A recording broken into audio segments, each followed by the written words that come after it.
Bom, boa noite, pessoal. Vocês me ouvem? Deu certo, agora a gente já está transmitindo para o YouTube.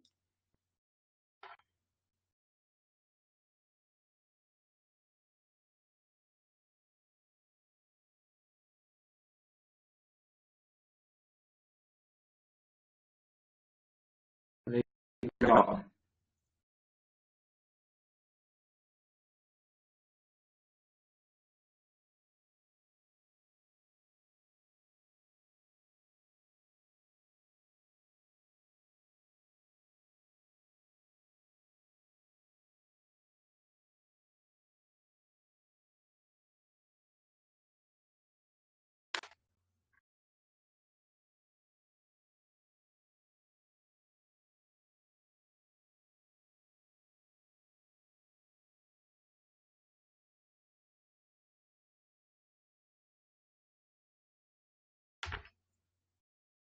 Ixi.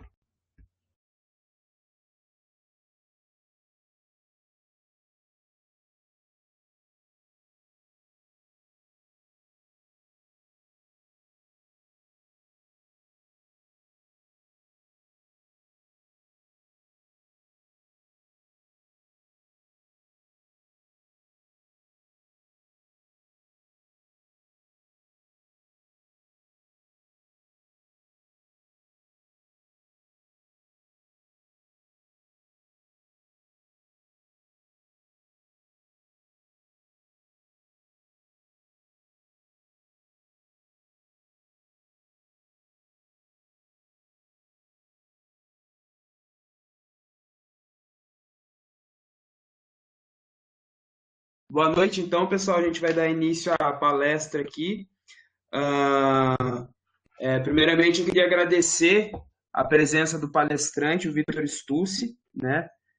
O Vitor Stucci ele é formado em Engenharia Mecânica pela Universidade Tecnológica Federal do Paraná. Ele também é pós-graduado em MBA em Gestão de Projetos Internacionais pela GWW, na George Washington University. O Vitor Stucci, ele é CEO da SOES Engenharia e Soluções e da Expertise Perícias, onde ele também possui participação social. Além disso, ele possui experiência como perito judicial, consultor, investidor e também palestrante. Vitor, você me ouve? Tens a palavra. Opa, obrigado, Henrique. Já estou te ouvindo assim. Vou abrir aqui a câmera, abrir a nossa apresentação para a gente começar. Mas eu te agradeço aí pela oportunidade de estar conversando aí com o pessoal. Ok, vamos lá, Vitor. Obrigado.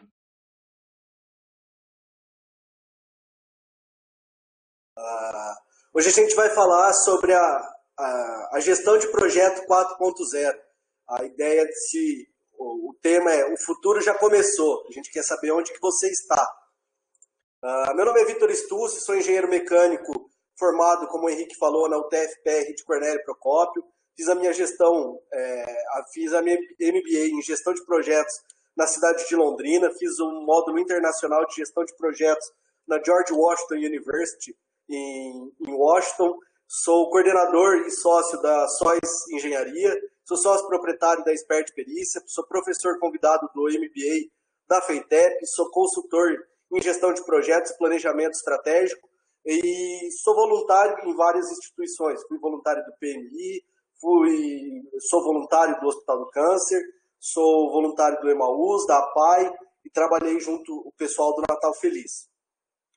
Então vamos falar um pouco sobre gestão de projetos. Gestão de projeto é um tema aí que está muito debatido e existem inúmeras metodologias, pessoal. Então, a gente tem uma metodologia mais tradicional e uma metodologia ágil. Hoje em dia está mais na moda aí a gente abordar a metodologia ágil, principalmente com o avanço aí da tecnologia, o pessoal com um pouco mais de correndo aí, a coisa um pouco mais rápida. E a gestão tradicional ela é um pouco mais detalhista. Então, a gestão tradicional, ela foca no resultado final. Ela não trabalha com muitos desvios e ela trabalha no estilo de cascata. Então, o que é um estilo de cascata? É uma atividade após a outra. Finalizou uma atividade, começa outra, esse tipo de metodologia. Hoje, a principal utilização, o principal guia dela é o PMBOK, que é um guia internacional de gestão de projetos, muito utilizado ainda nacionalmente. E a metodologia ágil, ela tem o maior dinamismo e maior participação de equipe. Então, ela é uma metodologia mais colaborativa. Ela tem maior velocidade e flexibilização na tomada de decisão. Ela trabalha em ciclos e trabalha com produto final. Ela trabalha com MVP. Ela evita erros que seriam notados ao final do projeto. Cada metodologia ela tem suas vantagens e desvantagens. A metodologia tradicional ela é muito mais detalhista, ela é muito mais minuciosa, e a gestão ágil, ela, quando acaba sendo um pouco rápido demais, ela deixa passar alguns pontos não tão interessantes. Então, o gestor de projeto ele tem que saber qual metodologia usar. E o que eu sempre digo para todo mundo, a melhor metodologia para cada um é a que atende melhor seus projetos. Então, hoje a gente já tem uma metodologia híbrida, onde a gente usa o melhor dos projetos tradicionais, das metodologias tradicionais, e o melhor da metodologia ágil. Hoje a metodologia ágil ela é muito baseada aí no Scrum, no Kanban, que estão sendo muito difundidos, são bem famosos aí essas metodologias. Uma coisa que a metodologia ágil ela está sendo muito banalizada. O pessoal acha que ser ágil hoje é trabalhar com Kanban e colar post-it para todo lado. Às vezes você entra aí numa empresa, você encontra aí uma parede toda com post-it. E isso daí não é ser ágil, tá? Agilidade é outra coisa. Agilidade é quando a gente fala em relação a trabalhar com o ser humano, tá? O ser humano ele tem que... a gente não pode ser ágil com tomadas de decisões que envolvam o ser humano. Quando o orçamento está confuso, é uma deficiência da metodologia ágil. Quando a gente não gerencia a nossa equipe, a gente tem uma resistência organizacional e a gente não consegue implementar uma metodologia ágil. Então, isso não é ser ágil. E quando a gente assume que implementar uma metodologia ágil é uma coisa fácil. Pô, implementar uma metodologia não é fácil, nem um pouco fácil. Tem muitos desafios e se você não tiver todo um gerenciamento de pessoas e da sua organização, ele não vai funcionar. É muito comum hoje em dia, a gente fala da própria sabotagem, mas não é uma sabotagem. Se você não considera o risco em relação às pessoas e à organização, você não tem sucesso quanto à sua gestão. E aí, para onde que a gestão de projetos ela está indo aí? Qual que é a nossa visão de futuro? A gente tem que entender, o problema do cliente final, tá? A gente tem que focar no cliente, utilizar os dados para se planejar e organizar e usar as ferramentas para otimizar os recursos da melhor forma possível. A gente realizar uma gestão de ponta a ponta. A gente consegue eliminar os processos desnecessários e utilizar os dados para as tomadas de decisões.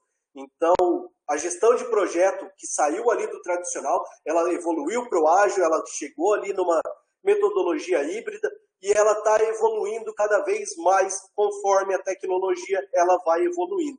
E o ser humano ele tem que evoluir junto, a gente tem que evoluir junto, porque senão é o que a gente fala, a gente está fora do jogo se a gente não conseguir fazer essa evolução junto.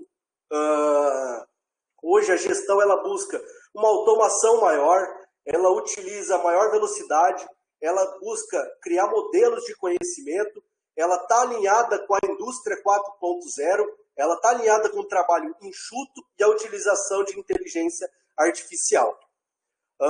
Cada vez mais o gestor de projeto ele vai utilizar dados e tecnologia para tomadas de decisão.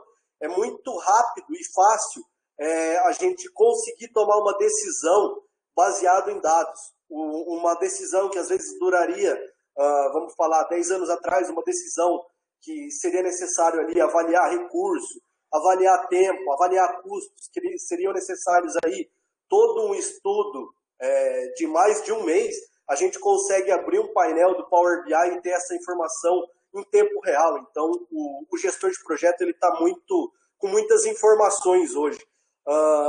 E a gente tem que entender o que são essas informações.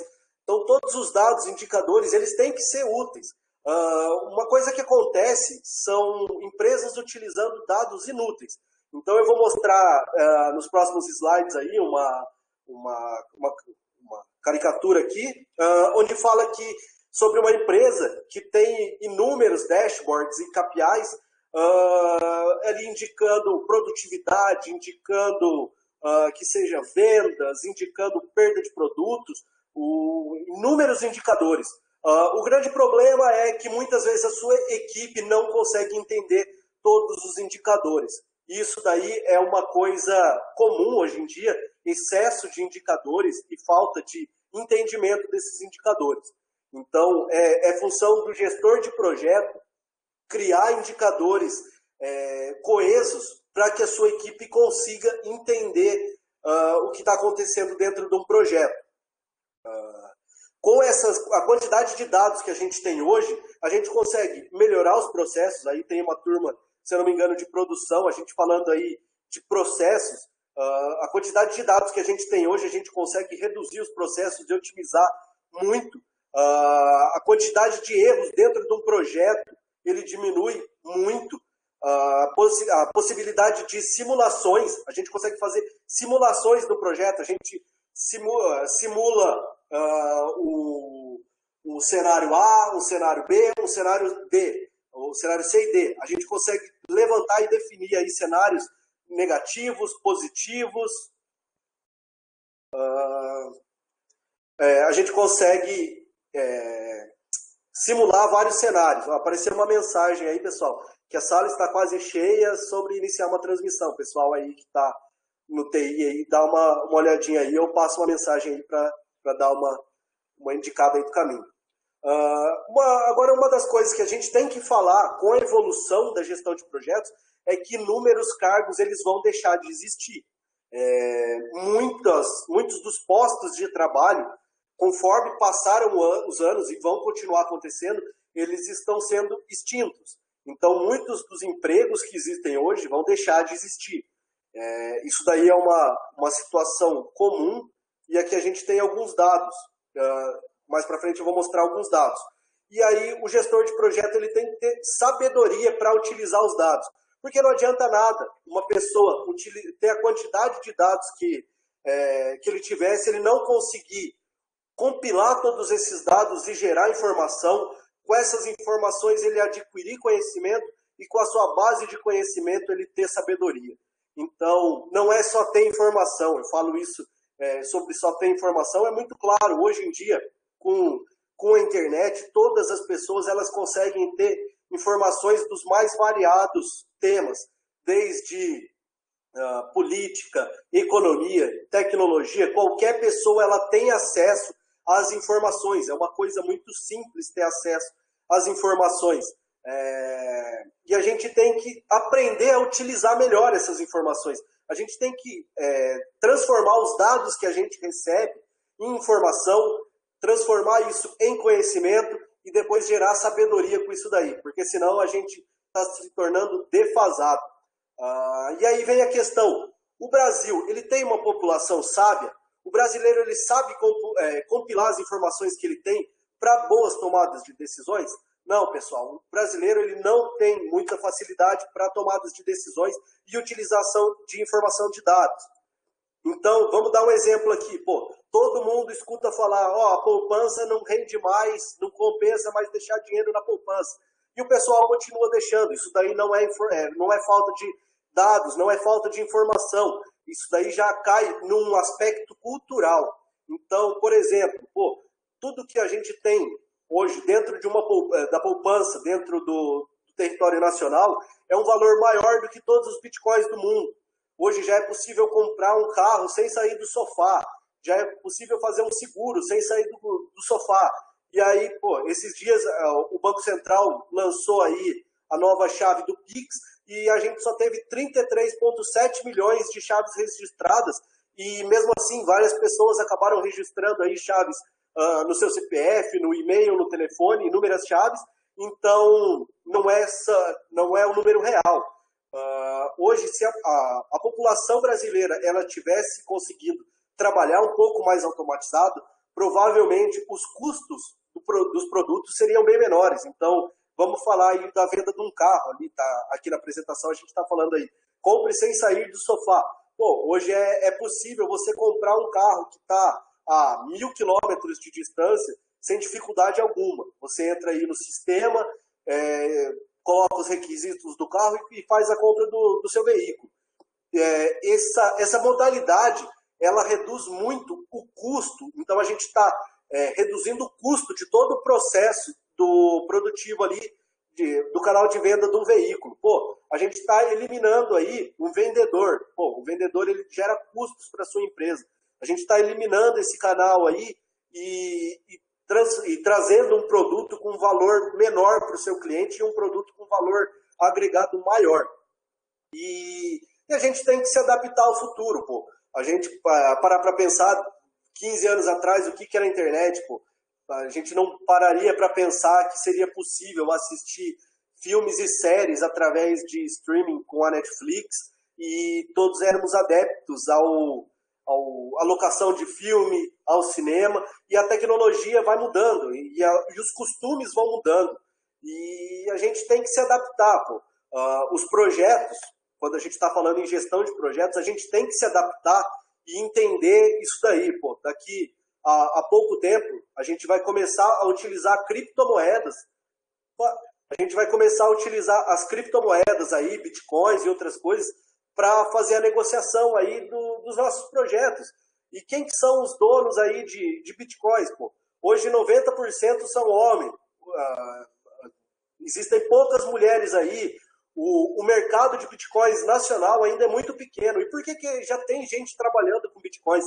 Por que já tem gente que tem bitcoins? Aqui a gente consegue ver que aqui eu não consigo enxergar o número, mas já tem uma grande parcela que já vê o Bitcoin como uma unidade de troca.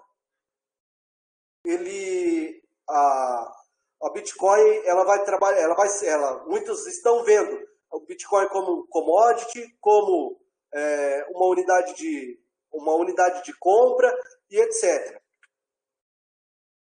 E aí, como que o brasileiro... E quem são as empresas que utilizam já Bitcoin? Eu trouxe alguns exemplos para vocês de empresas que utilizam Bitcoins aí para transições, já para algumas transições.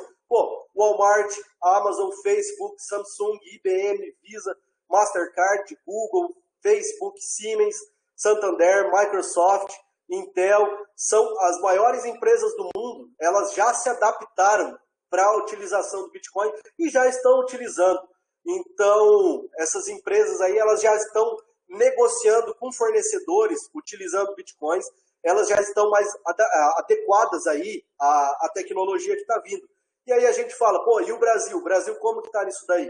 A gente está atrasado para variar. Então, se a gente parar para pensar em relação à parte cultural, o Brasil ele é um país extremamente atrasado e com uma cultura que impede o desenvolvimento. Vamos falar aí. Hoje a gente vive num país democrático que a gente tem a obrigatoriedade do voto. O acesso à educação ele é muito restrito. O acesso à educação ele deveria ser um benefício a todos. E não é bem assim. Existe muita dificuldade de acessar a educação. A gente está passando aí por uma revolução de uma vacina. A gente passou vários anos atrás, a gente teve uma revolta de vacinas, onde o pessoal não queria ser vacinado, e agora a gente tem todo o advento aí da tecnologia, a gente tem muita informação, e o pessoal ainda, mas isso daí é um golpe, que coisa e tal. A gente já passou isso no passado e está passando isso de novo. Aqui no Brasil a gente está buscando taxar novas tecnologias. Bom, o mundo inteiro está incentivando novas tecnologias, a gente está buscando taxar as tecnologias. E a gente está trabalhando um modelo de educação extremamente ultrapassado para corrigir os problemas atuais.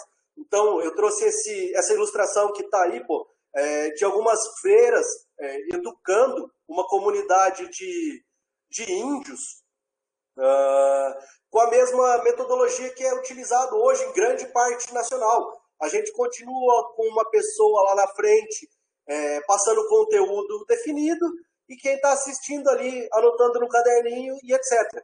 E a gente não está incentivando o desenvolvimento desses alunos. Então a gente está com a mesma estrutura de educação que a gente tinha anos atrás, agora. E a gente quer se tornar uma potência, a gente quer revolucionar o Brasil utilizando a mesma estrutura educacional. Não é assim. A educação ela tem que mudar. Então, é o que eu estou falando. A educação hoje ela é um privilégio. Hoje eu vejo que é um privilégio para todo mundo que está aqui assistindo essa live, que tem acesso a essas informações. O pessoal aqui está comentando que em 2013 foi comprar um Bitcoin. Isso daí já é ter conhecimento, tá? Em 2013 já tinha conhecimento sobre isso e muita gente hoje continua sem saber o que é. Então a gente tem muito privilégio com essas pessoas. A educação ela é uma coisa muito difícil aqui no Brasil e cada vez mais vai se tornar um problema. E aí, como a gente tem esse problema cultural no Brasil, o brasileiro ele criou uma cultura com ele mesmo do jeitinho brasileiro. O brasileiro é o cara que dá uma enroladinha no fornecedor, dá um miguezinho aqui, um miguezinho ali. Ele, eu posso andar acima da velocidade, eu só não posso tomar uma multa. Ele faz ali uma esqueminha para furar uma fila do banco. E é o cara que não tem conhecimento e acaba entrando numa pirâmide financeira. Ele acredita em falsas promessas de ganho. Falta conhecimento para ele. E uma das coisas que a gente vê que essa cultura da informalidade ela é tão difundida nas próprias redes sociais. Tem gente aí publicando. Uma coisa é ter MBA, doutorado, pós e escambau, outra coisa é ter as mães. Não é assim. Fora do Brasil, nos países evoluídos, a educação formal, MBA, doutorado, é muito valorizado. E aqui o pessoal que não tem isso daí tá colocando aí isso daí à prova. Então a gente tem aqui uma informação. O brasileiro ele tem muito palpite, mas ele não tem conhecimento. E aí volta naquela pirâmide dos dados que a gente estava conversando. O brasileiro ele tem muitos dados, mas ele não consegue transformar esses dados em informações verdadeiras, ele não consegue transformar isso em sabedoria, e cada vez mais o brasileiro ele considera que esse jeitinho brasileiro é benéfico, mas isso daí, na verdade, é uma falha da educação tradicional.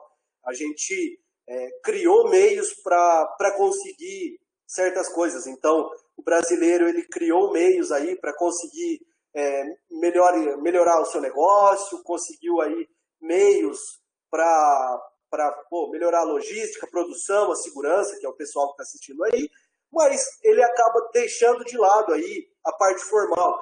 No mundo inteiro a gente está falando aí de valorizar isso daí. O Canadá é um país aí que valoriza pra caramba a educação formal, valoriza a educação, a faculdade, mestrado, doutorado, e aqui no Brasil a gente ignora isso daí. Tanto que muita gente acha que o mestrado e doutorado só serve para dar aula. Não é isso, né?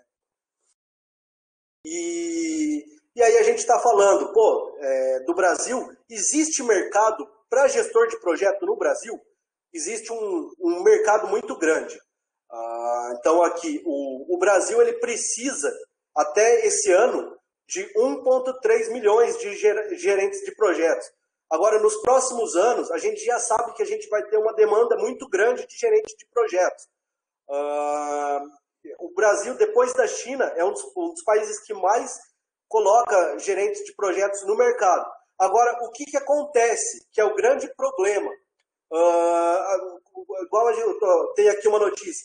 Construtoras já reconhecem a importância da função e entendem que não adianta colocar curiosos.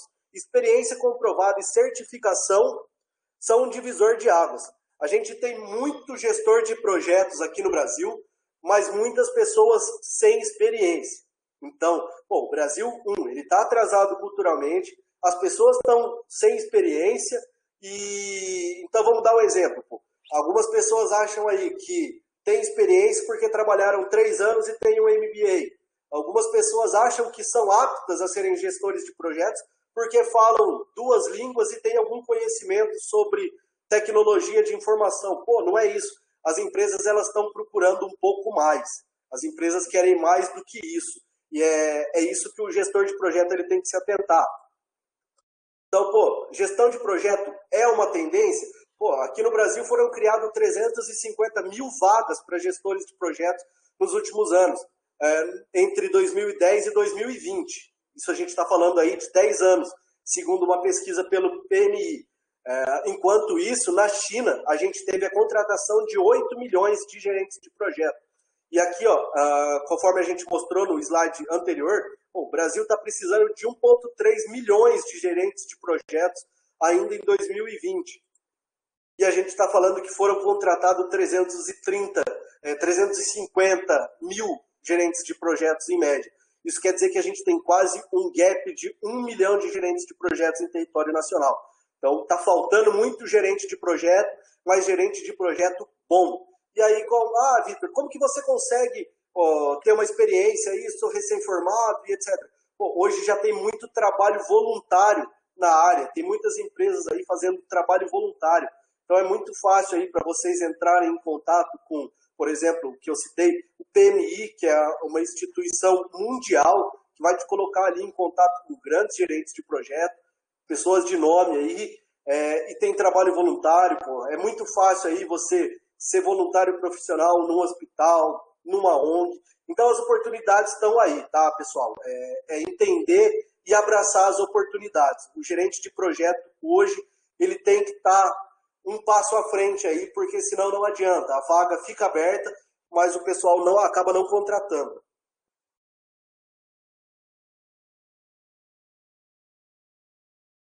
E aí, como que as novas tecnologias afetam um gerente de projeto?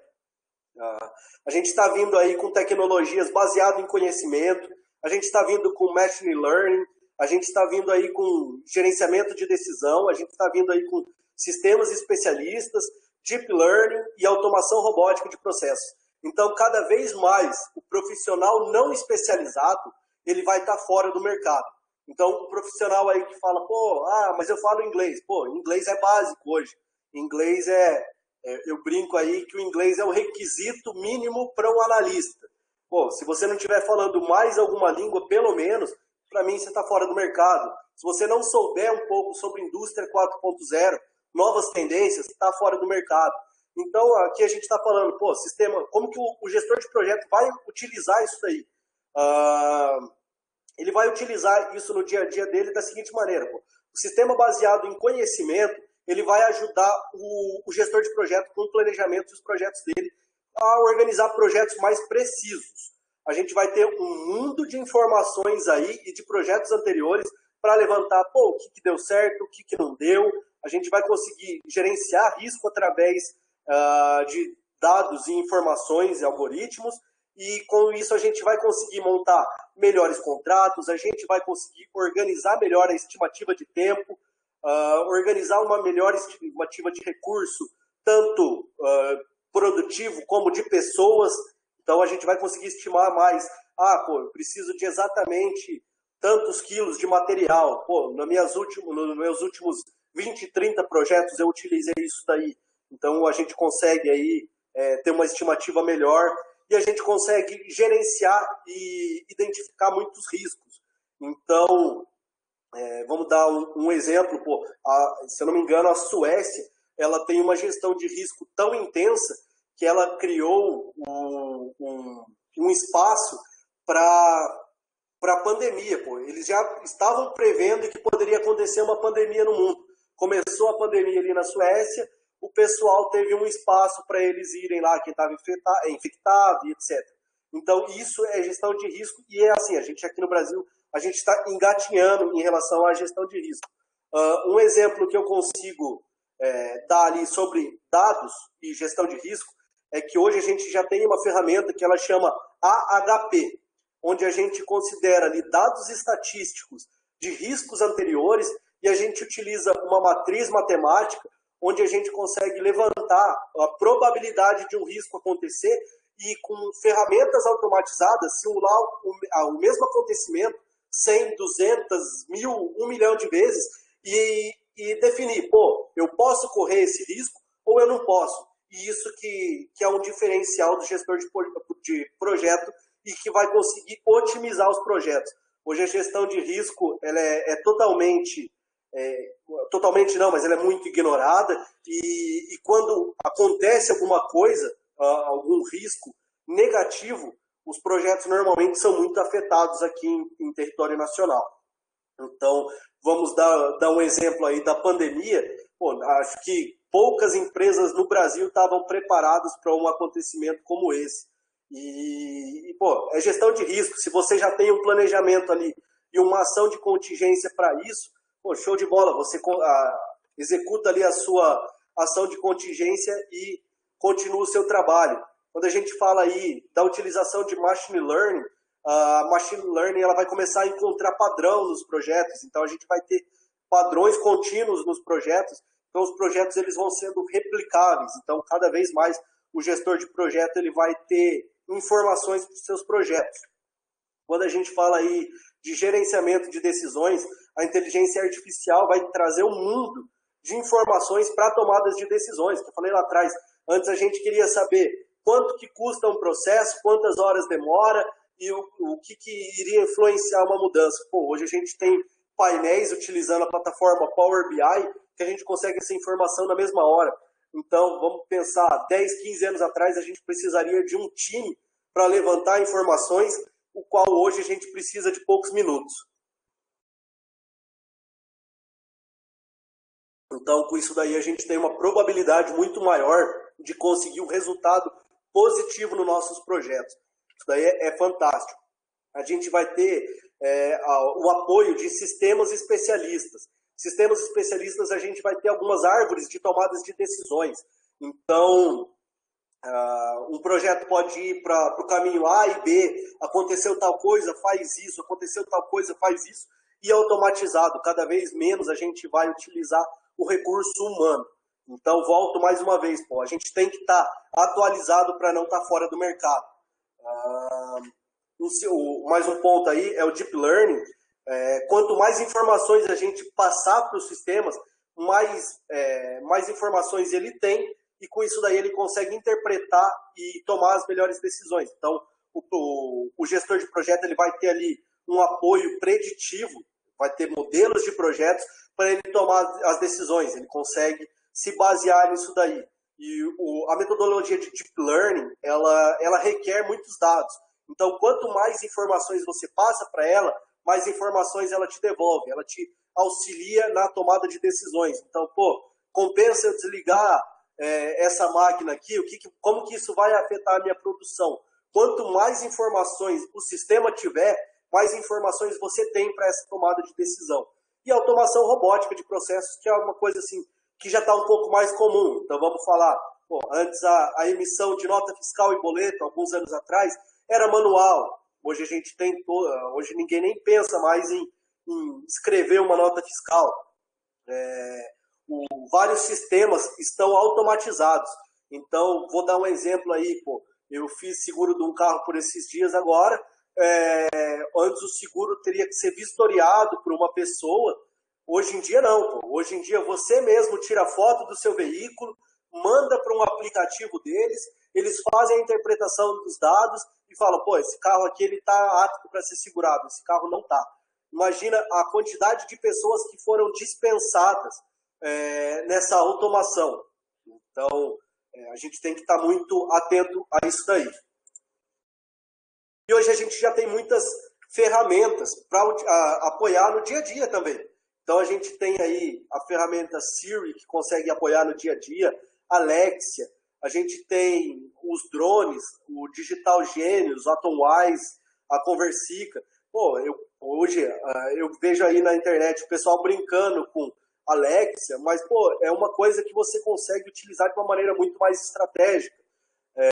Acordou de noite, vou gravar ao invés de fazer uma anotação, grava uma voz ali. Pô, drones, muita gente ainda acha que drone é só uma brincadeira. Você sobe lá e vai ver você de cima. Não, pô, a gente já está falando aí que os drones estão sendo utilizados para entregas, para geolocalização, para fazerem inspeções termográficas, inspeções de segurança. Então, pô, por exemplo, aí tem o pessoal de segurança do trabalho. Hoje em dia já tem construções aí que estão utilizando os drones para verificar aí se o pessoal está utilizando todos os EPIs. O pessoal da segurança do trabalho não precisa mais ir para campo e ficar subindo todos os andares e vendo. Pô, hoje em dia eles já passam aí com drone e vê tudo. Imagina a quantidade de pessoas aí que eles conseguem fiscalizar em muito pouco tempo.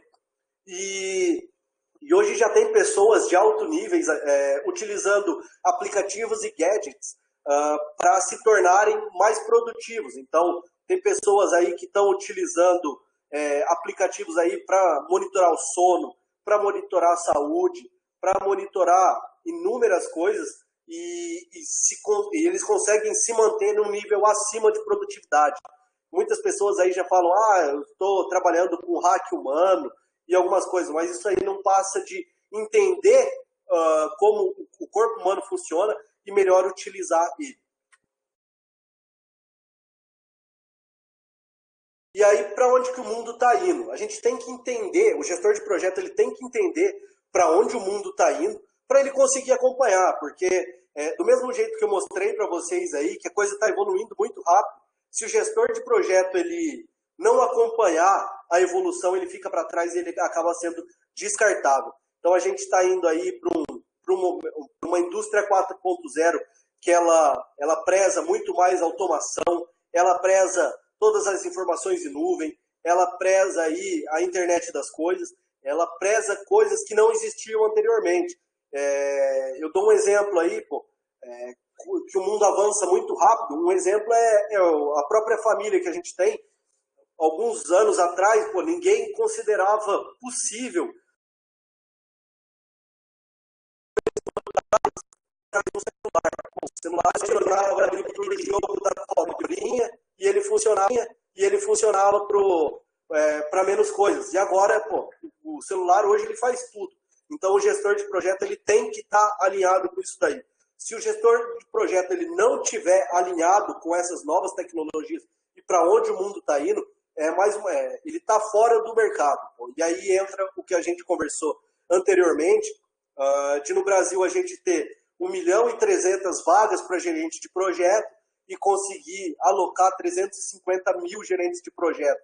A gente está extremamente defasado comparado a outros lugares. E aí, para onde que os empregos estão indo? Infelizmente, os empregos eles estão sendo reduzidos. Então a gente escuta, o emprego está diminuindo. Por exemplo, aqui entre 2015 e 2020, com o impacto da indústria 4.0 no mercado de trabalho, a gente teve 2 milhões de postos de trabalho criados, mas a gente também teve 5,1 milhão de empregos destruídos, que acabaram ficando obsoletos. Então, quando eu falo aí que o gerente de projeto ele tem que estar evoluindo constantemente, é porque a tecnologia vem muito rápida e está substituindo ele cada vez mais rápido. E essa substituição é uma coisa normal da humanidade. Vamos pensar aí, 30, 40 anos atrás, uma profissão normal era o sapateiro, era o engraxate. Essas profissões, hoje em dia, elas estão sendo extintas. E aí entra naquela coisa que todo mundo fala, os empregos do futuro, eles ainda não foram criados. A gente teve o exemplo aí da pandemia, inúmeros empregos foram criados. Então a gente volta ali na teoria da evolução, quem fica é o mais forte. Então quem consegue se adaptar às novas tecnologias, quem consegue se adaptar ao novo momento, é o cara que vai estar no mercado de trabalho, é o cara que vai ser o bom gestor de projeto, que vai estar ali com o emprego dele garantido, que ele vai estar sendo muito bem remunerado. O cara ali que é o nota 5 ali, infelizmente ele não tem espaço, ele vai voltar ali para ser um analista, ele não vai conseguir deslanchar a sua carreira. Então, por exemplo, o que eu falei de empregos criados na pandemia, durante a pandemia aí, a gente teve a criação de consultor de higiene comercial, o cara que faz uma consultoria para ver se um restaurante, se uma loja está apta a parte de higiene ali a funcionar ou não. A gente tem aí da parte de tecnologia o desenvolvimento de sistema de medição. Tem bastante shoppings já, eu já encontro algumas empresas que tem uma câmera térmica que faz a medição da temperatura do colaborador para a entrada. Analista comportamental de home office. É uma coisa que ninguém imaginava aí há um ano atrás, mas já estão tendo analista comportamental de que trabalha em home office. O emprego ali de costureira de máscara, ele acabou retornando. Tem muitas pessoas aí que durante esse período voltou essa atuação. A gente criou muitos desenvolvedores de respiradores aqui no Brasil. Chegou um momento ali que várias empresas queriam fazer desenvolvimento de respiradores, estavam buscando projetistas focados nisso, e controller de atividade, que são pessoas que controlam tudo que está sendo feito em home office. E aí a pergunta para onde que você está indo? Para onde que você está indo? Você está ficando para trás? Você está acompanhando essas evoluções? E aí a grande pergunta você vai ser útil ao mercado do futuro ou você vai aceitar as migalhas do futuro? Eu acho que é muito importante a gente já levantar, vocês estão com uma baita de uma oportunidade aí de tomar essa decisão, se vocês vão ser útil ou não para o mercado. E então, assim, mas mais uma vez, preciso de experiência, busca aí, PMI, tem vários institutos aí, trabalho voluntário hoje é um grande diferencial. Aqui, o Carlos Eduardo falando, acompanhando sempre, isso aí, a gente tem que entender para onde que o mundo está indo, porque senão a gente é a carta fora do baralho. A gente tem que estar adaptado ao momento. E aí como que a gente consegue se adaptar? A gente tem que estar aí cada vez mais aprendendo, a gente tem que estar buscando novas línguas, entendendo as novas tecnologias, se adaptando e aceitando as coisas que acontecem. Uma das coisas que aconteceu, que é muito claro agora na pandemia que a gente passou, foram estabelecimentos que não tentaram se adaptar. Elas tentaram retornar à atividade como era antes. E ao mesmo tempo, existem empresas que se adaptaram e tiveram um retorno financeiro muito grande. Então, vamos falar, o varejo atualmente, que está digitalizado, a gente fala aí da Magalu. A Magalu aí hoje é uma empresa que valia pouco, ela está valendo milhões, porque ela conseguiu se adaptar à estrutura das novas tecnologias. Hoje, eu já vejo que a Magalu ela deixou de ser uma loja de varejo, a Magalu hoje é uma ela é uma empresa focada na tecnologia.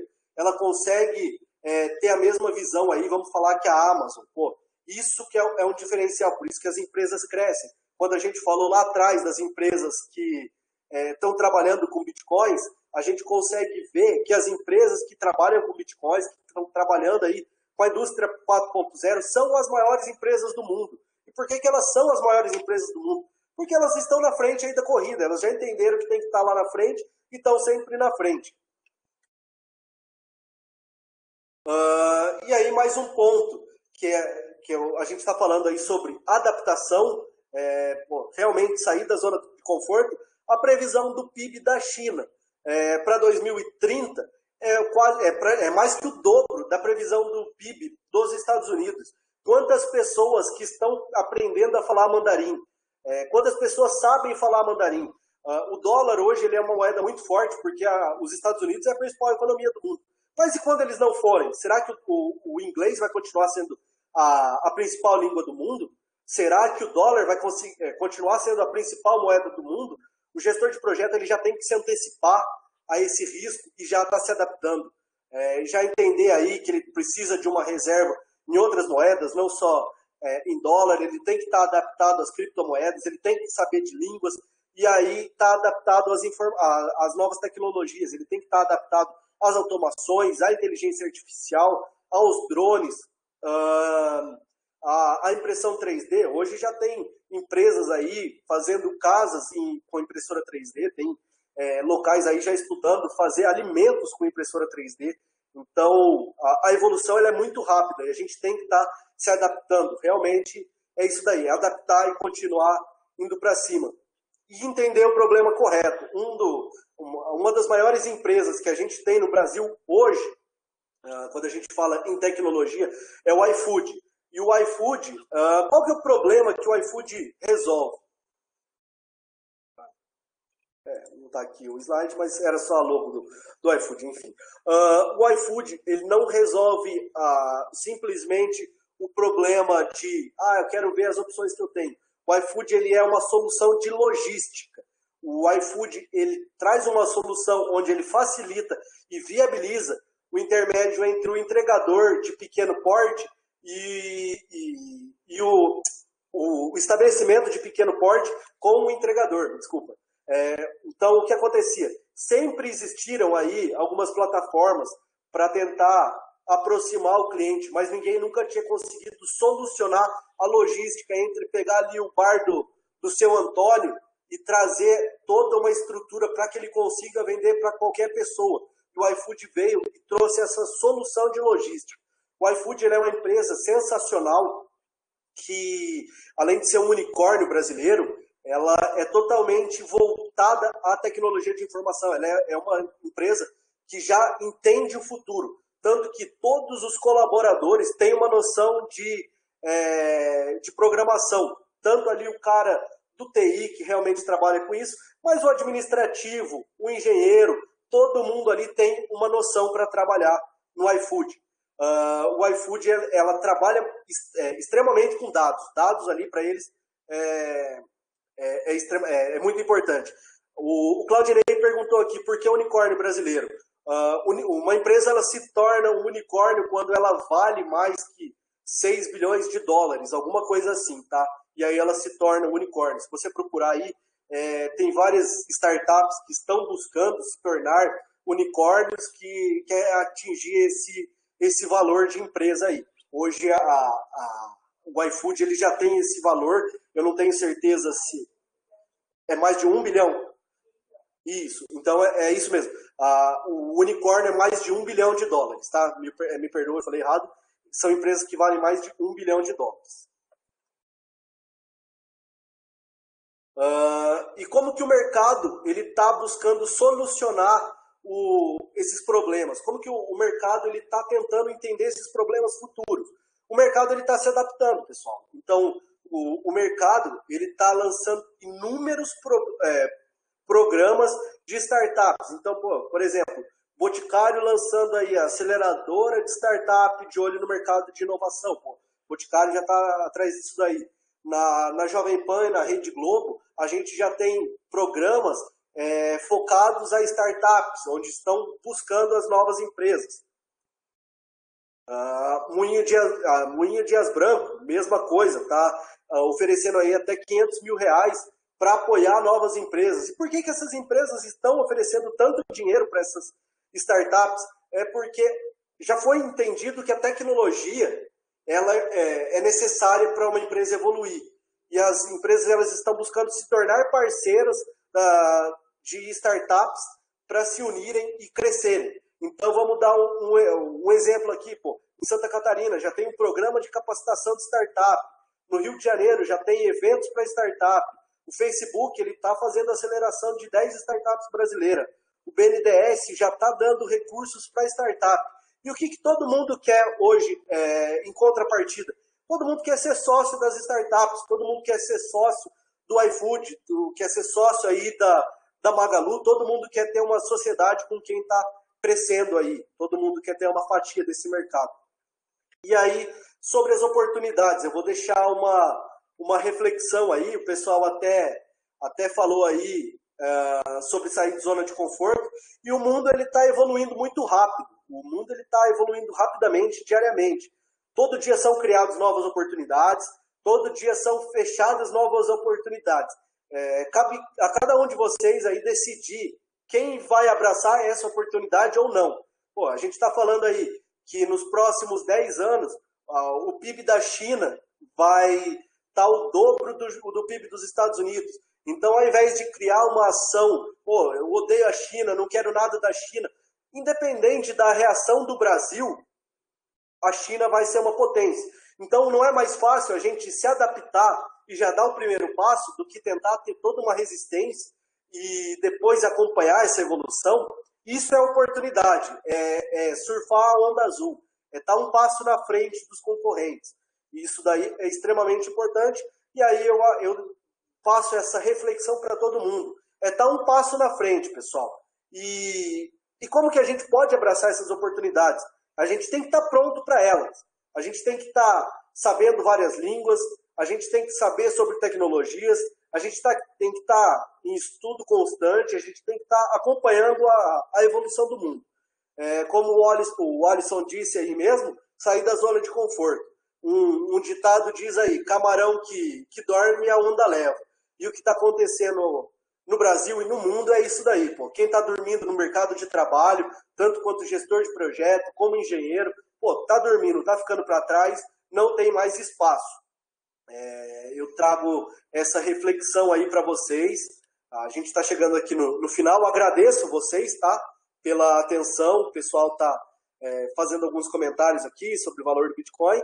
E o professor Henrique também, ele me pediu para passar um trabalho para vocês aí, para vocês enviarem para eles. Então eu vou pedir para vocês fazerem um trabalho mostrando como que a tecnologia está afetando a produção das grandes empresas e os cuidados com a segurança do trabalho. Pô, segurança do trabalho, eu dei um exemplo agora.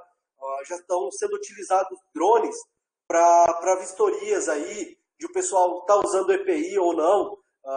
Uma das coisas que acontece, hoje existe ali o trabalho em espaço confinado. Antes era necessário ali todo um treinamento para uma pessoa trabalhar em espaço confinado, além de um grande risco. Quantas vezes que a gente coloca aí na internet acidente com espaço confinado, muitas pessoas já morreram. Pô, hoje em dia o pessoal está usando drone para fazer inspeção em espaço confinado. O que uma pessoa fazia com grande risco, hoje já não está sendo mais, já não está mais acontecendo, já está automatizado. E para todos os demais que estão assistindo aí, fora os alunos, eu deixo a reflexão. Parar para pensar se o seu posto de trabalho ele vai ser útil nos próximos 10 anos. Eu vou ser útil no meu trabalho nos próximos 10 anos? Útil no meu trabalho nos próximos 10 anos ou não? Se a resposta for não, a gente tem que começar a pensar que a gente está errado e começar a se adaptar. Então tem muitas pessoas aí que são analistas, que fazem o alimento de informações, e essas pessoas elas vão estar fazendo a mesma coisa daqui a 10 anos, ou daqui a 10 anos já vão estar máquinas e computadores, inteligências artificiais, fazendo esse trabalho dela. O mundo está mostrando para a gente que provavelmente o que vai estar acontecendo aí são essa revolução tecnológica. Então, essa pessoa ela tem que ter uma reflexão, entender e buscar novas coisas. É isso que o novo gerente de projeto precisa. E é por isso que existem inúmeras vagas de empregos não preenchidas. A quantidade de vagas é enorme, mas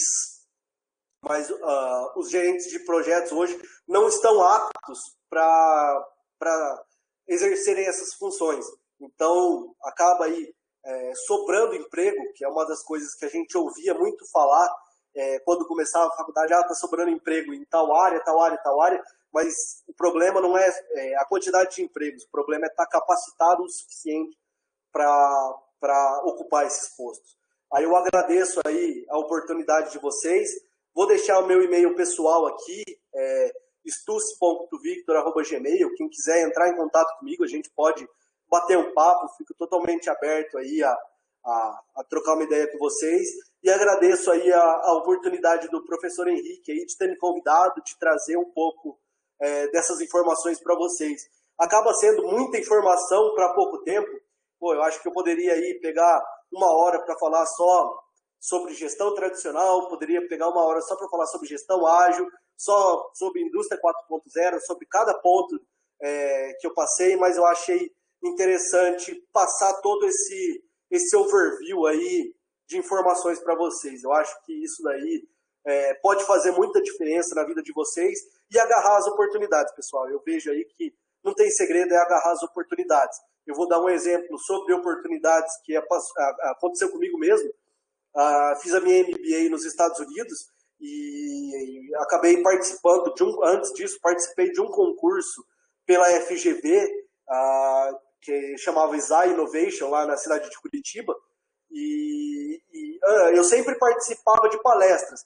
E acabou que um dos jurados da palestra era um dos jurados do concurso era um palestrante antigo, e antes de saber que ele era um jurado, eu cheguei para ele, eu lembro o nome dele até hoje. Pô, Gustavo, você me passou aí assistir a sua palestra da experiência Disney, de encantar clientes. Pô, o que tem a ver um engenheiro assistir uma palestra desse tema? Pô, assisti, tive o contato com ele ali, o Gustavo ali não influenciou no campeonato, no concurso que a gente participou, mas foi uma coisa ali que eu vejo que foi uma baita de uma oportunidade de já estar ali próximo a um cara que estava longe de mim. Então, o que eu passo para todo mundo é agarre a oportunidade com força, tá? E não deixe passar, porque a oportunidade hoje passa uma vez e o mundo é muito rápido. É isso aí, pessoal. Obrigadão. Aí, se vocês tiverem alguma dúvida aí, tem o chat, podem ficar à vontade.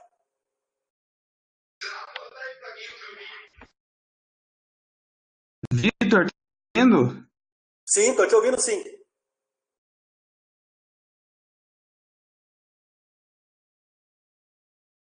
Henrique? Aqui na nossa Semana Nacional de Ciência e Tecnologia. Ouve? Sim, estou te ouvindo. Opa. Eu queria agradecer muito a sua participação aqui. Eu acho muito importante fazer essa ligação, essa visão do mundo corporativo, trazer isso para a academia. Então, sou muito feliz por você ter aceitado o convite. Eu queria agradecer em nome do campus Itajaí e também lhe fazer um convite, quando passar tudo isso, de você visitar o nosso campus e, quem sabe, na próxima semana você esteja lá para palestrar presencialmente.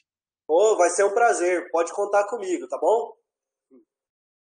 Tudo bom? Obrigado mesmo, viu, Vitor? Obrigado. Até mais, pessoal. Tchau, tchau. Pessoal, e amanhã a gente vai ser o nosso último dia da Semana Nacional de Ciência e Tecnologia. Já foi deixado no chat o link para registro de participação e também o link para que vocês possam conferir as palestras que vão ocorrer amanhã, certo? Então é isso, pessoal. Uma boa noite a todos e eu espero